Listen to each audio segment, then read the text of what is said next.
G'day, Justin Hope from Right Source here, talking all things not-for-profit governance in the great outdoors. And from the period of time that's just gone, it's been quite a stressful time for boards specifically and not-for-profits, but everyone specifically. But there has been a stressful time for boards. And specifically chairs of boards have worn a lot of load during this time in terms of having to make decisions with very imperfect information and often very quickly.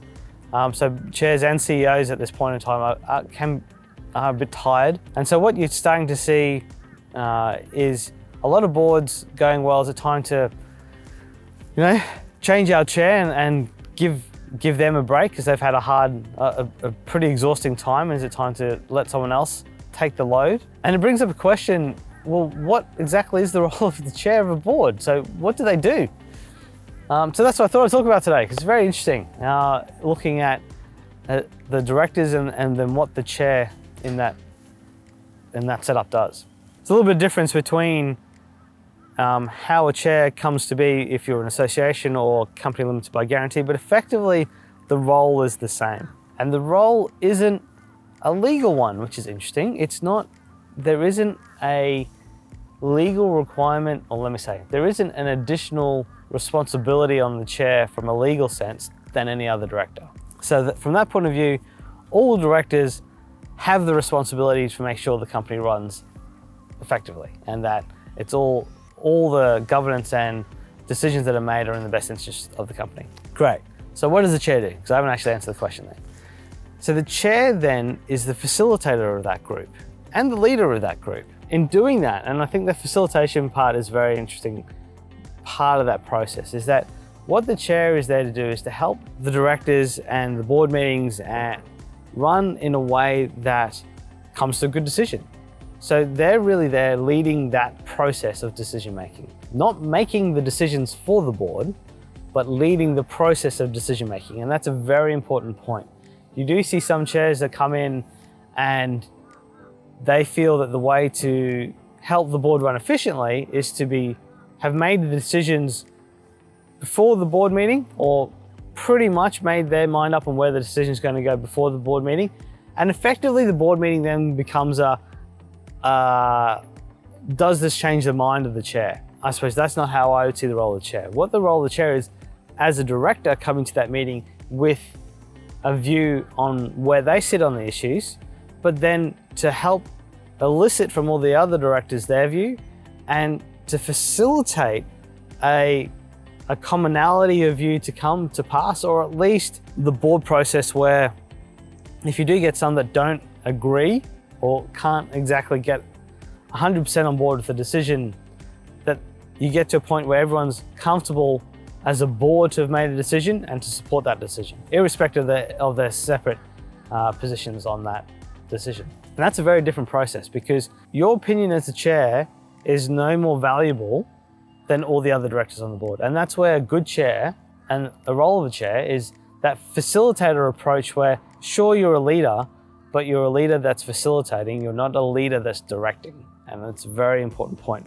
Because also, I think to facilitate actually requires more effort, because you as a chair need to be across all the topics, and not just the board papers and doing the pre-reading, which everyone should do. You need to have probably a slightly deeper understanding of that to try and help preempt questions that might come from directors, but also help the CEO or the company secretary or the committees put those papers together in a way that makes it clear for the directors and the board and helps that decision-making process.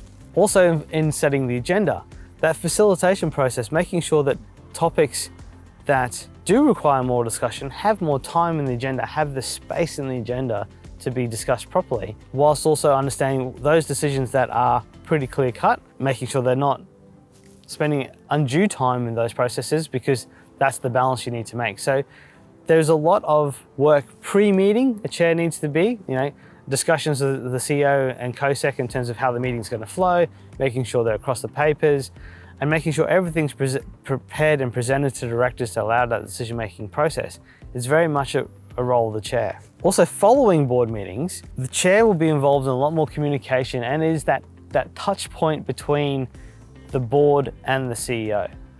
Now, the company secretary can definitely help with that communication process, but fundamentally, the chair and the CEO, that relationship, that flow of information between those two has an immeasurable impact on how well an organization is run. So from that point of view, one of the key roles of the chair is, again, the facilitation or that building of a relationship with the CEO and having the time available to ensure the CEO gets all the information from the board that they need in terms of the work they need to perform, the actions they need to perform, but also in terms of being able to ensure the CEO has someone that they can talk to about issues that are going on within the organization and get that measure about when things need to go to the board. And that is really important for a CEO, but also can be the time where if things aren't going well in an organization and a CEO is struggling, that time the chair needs to spend in the organization is really important. So when we look at what it requires to be a chair of a board, I actually would say that the running of the meetings is a relatively small, it's an important part, but in terms of the investment of time, it's actually a small investment of your time. Quite a lot of the chair's time will go outside of the board meetings, both in preparing and also providing feedback. And then lastly, quite often a chair, and it's not all the time, but quite often a chair will be a spokesman for the organization. So that again is something that may require time, both in terms of training, because if you've never done media engagement or that type of work, there is definitely a skill set that you might need to train yourself up on.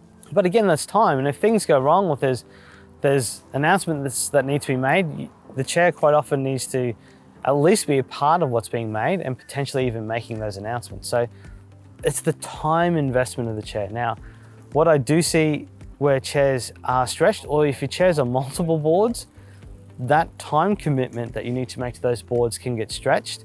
And where a chair is not able to put that time commitment in, that's when the board can suffer. And that's often when there's time for a change. That's the role of the chair. The other important things, I suppose, to consider in that chair position is the selection process. So obviously making sure that when we're selecting a chair, you're taking into account that role.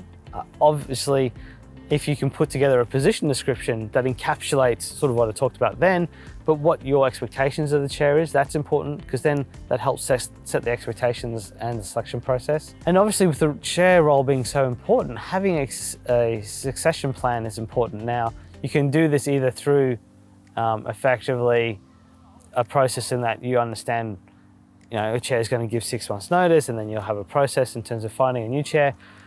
Another good process is that ability to have a deputy chair. So have someone within the board already identified as being the successor to the chair.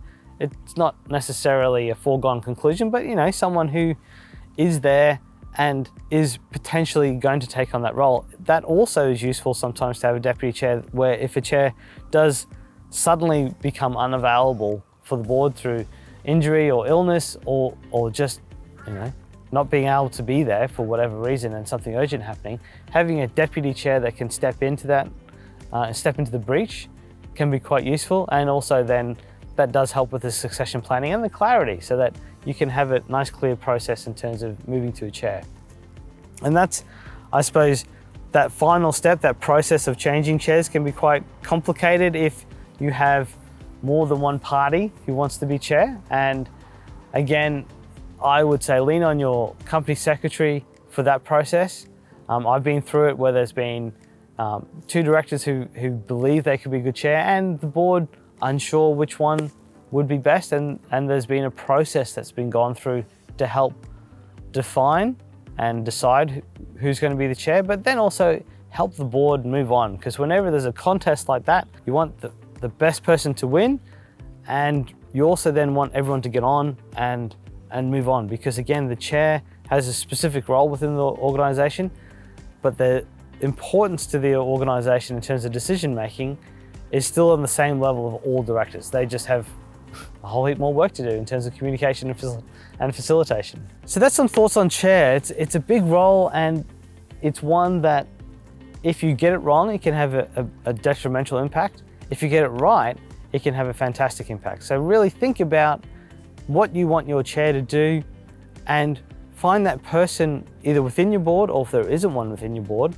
find that person who can be that chair of your board, that can add value to your organization and really help it achieve its purpose as we all want it to achieve. So if you enjoyed the video today, definitely check out YouTube. We've got a whole heap of other videos on there in terms of not-for-profit governance, finance, company secretarial work. Check it out. Definitely help you and your not-for-profit along on its journey. If you've got any questions, definitely feel free to chuck them in the comment or look me up on LinkedIn, send me a message. Happy to help where I can. Otherwise, subscribe, stay tuned. And again, thanks very much for your time. It's Justin Hogg from RightSource.